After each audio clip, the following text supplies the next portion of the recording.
한 주간 평안하셨습니까? 지난 한 주간은 무척 추웠는데요. 감기에 걸린 친구들은 없는지 궁금하군요. 춥다고 너무 웅크리지만 말고 어깨를 쫙 펴고 훈련을 시작해 보도록 하겠습니다. 먼저 기도하시겠습니다. 사랑과 은혜가 풍성하신 하나님 아버지, 죄와 허물로 죽었던 저희들을 예수 그리스도의 보혈로 구원하여 주시고 주님의 자녀로 상속자로 삼아 주시니 감사합니다. 저희들 부르심에 합당한 자로 살아가기 위해서 더욱 경건에 이르기를 힘쓰는 저희 모두가 되게 하여 주옵소서. 감사드리오며 예수님 이름으로 기도드립니다. 아멘. 바울은 계시를 통해 그리스도의 비밀을 깨달았다고 말합니다. 비밀의 내용은 무엇인가요? 에베소서 3장 6절 말씀을 함께 읽겠습니다. 이는 이방인들이 복음으로 말미암아 그리스도 예수 안에서 함께 상속자가 되고 함께 지체가 되고 함께 약속에 참여하는 자가 됨이라. 아멘. 이방인들도 복음을 듣고 믿어서 예수 그리스도 안에서 함께 상속자가 되고 함께 지체를 이루고 함께 약속에 참여하는 자가 되었다는 것입니다. 우리는 이 비밀을 어떻게 알 수 있을까요? 에베소서 3장 10절 말씀을 함께 읽겠습니다. 이는 이제 교회로 말미암아 하늘에 있는 통치자들과 권세들에게 하나님의 각종 지혜를 알게 하려 하심이니. 아멘. 교회를 통해 알게 하십니다. 그렇다면 교회란 무엇인가요? 여기서 말하는 교회는 건물을 지칭하는 것이 아닙니다. 교회는 예수를 그리스도로 믿는 자들의 모임을 가리킵니다. 사도행전에 따르면 오순절 성령 강림 사건을 통해 교회가 창설되었고 예수님께서 교회의 머리가 되시고 믿음을 가진 유대인들과 이방인들이 그 지체를 이루게 됩니다. 이번에는 복음이 이방인에게까지 전해지는 과정을 살펴보고자 합니다. 먼저 살펴볼 것은 죄인데요. 우리 인류는 하나님의 영광과 만족을 위해 지음을 받았습니다. 그럼에도 불구하고 자신의 영광과 만족을 위해 하나님께 순종하지 않으므로 실패하는 죄악을 반복합니다. 대표적인 사건으로 어떤 것들이 있을까요? 먼저 창세기 2장 17절 말씀을 함께 읽겠습니다. 선악을 알게 하는 나무의 열매는 먹지 말라. 내가 먹는 날에는 반드시 죽으리라 하시니라. 아멘. 하나님께서는 에덴 동산에 있는 나무 열매 중 선악을 알게 하는 나무의 열매를 먹는 날에는 반드시 죽으리라라고 말씀하셨습니다. 그러나 스스로 하나님과 같이 되고자 나무의 열매를 따먹음으로써 인류의 죄와 죽음이 임하였습니다. 이어서 창세기 6장 5절 말씀을 함께 읽겠습니다. 여호와께서 사람의 죄악이 세상에 가득함과 그의 마음으로 생각하는 모든 계획이 항상 악할 뿐임을 보시고. 아멘.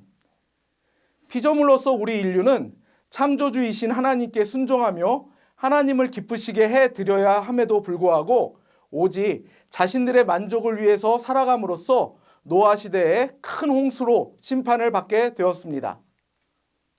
그뿐이 아닙니다. 창세기 11장 4절 말씀을 함께 읽겠습니다. 또 말하되 자 성읍과 탑을 건설하여 그 탑 꼭대기를 하늘에 닿게 하여 우리 이름을 내고 온 지면에 흩어짐을 면하자 하였더니. 아멘. 홍수 심판 이후에도 여전히 자신의 영광과 만족을 위해 바벨탑을 쌓은 결과 언어가 혼잡하게 되어 서로 알아듣지 못하게 되었습니다. 이처럼 자신의 영광과 만족을 추구한 결과 우리의 삶이 나아진 것이 아니라 우리에게는 심판과 죽음이 찾아왔습니다. 그럼에도 깨닫지 못하고 우상 숭배까지도 하는데요. 사도행전 17장 23절 상반절을 함께 읽겠습니다. 내가 두루 다니며 너희가 위하는 것들을 보다가 알지 못하는 신에게라고 새긴 단도 보았으니. 아멘. 바울이 아테네를 방문했을 당시에 그들이 만들어 섬기는 우상 중에는 알지 못하는 신에게라는 단도 있었습니다. 그들은 자신들도 잘 알지 못하는 우상까지도 섬기고 있었던 것입니다. 하나님께서는 그들의 죄악된 욕망 가운데 그들을 버려두셨습니다. 하나님께서 인류를 죄 가운데 살아가게 두셨다고 해서 그들에게서 완전히 등을 돌리신 것은 아닙니다. 하나님께서는 그들을 포기하지 않으셨습니다.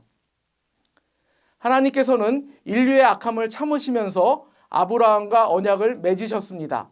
그리고 그의 후손 이스라엘 민족에게 어느 민족에게도 행하시지 않은 돌보심을 보이셨습니다. 하지만 이스라엘 역시 하나님께 등을 돌렸습니다. 하나님께서는 이제 이방인들을 향해 문을 여셨고 복음을 들고 이방인에게 나아가도록 바울과 다른 여러 사람들을 이끄셨습니다.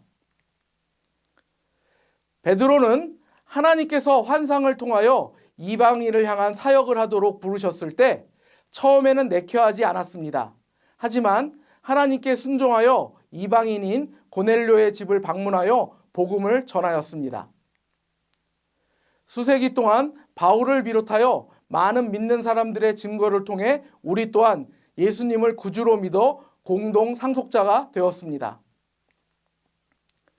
이러한 특별한 자리로 부르심에 따르는 책임은 무엇입니까?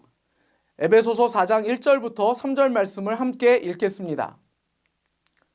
그러므로 주 안에서 갇힌 내가 너희를 권하노니 너희가 부르심을 받은 일에 합당하게 행하여 모든 겸손과 온유로 하고 오래 참음으로 사랑 가운데서 서로 용납하고 평안에 매는 줄로 성령이 하나 되게 하신 것을 힘써 지키라. 아멘.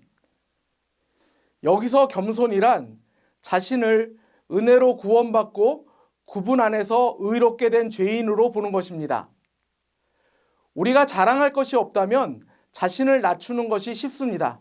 하지만 여러분이 힘을 가진 자리나 지위에 있을 때에라도 겸손을 유지해야 한다는 것입니다.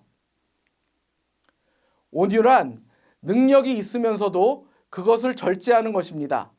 예수님께서는 그분의 대적들을 이 땅에서 쓸어 없애실 수 있었지만 그렇게 하지 않으셨습니다.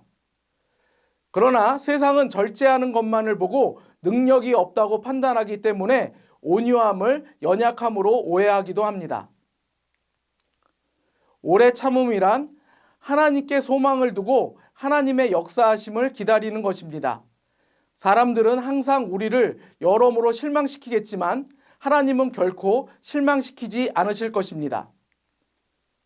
서로 용납함이란 상대방의 연약함과 결점을 포함한 모든 것을 인정하고 받아들이는 것을 말하며 우리에게 잘못한 사람들을 사랑하라고 말하는 것입니다.